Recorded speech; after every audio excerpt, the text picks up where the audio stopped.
ঢাকার সাভারের জালেশ্বর এলাকায় খাদিমুল কোরআন মডেল মাদ্রাসায় শিক্ষার্থীদের দ্বারা পাশবিক নির্যাতন ও বলাৎকারের শিকার হয়েছে তৃতীয় শ্রেণীর ১০ বছরের এক ছাত্র।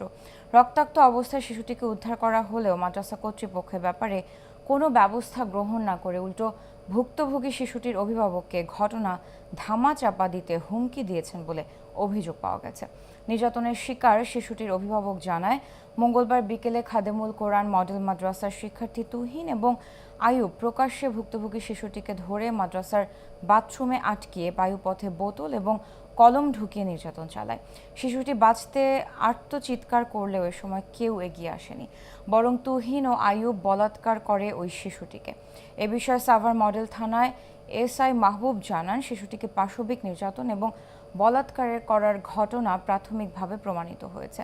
এ ব্যাপারে আইনগত ব্যবস্থা গ্রহণ করা হচ্ছে।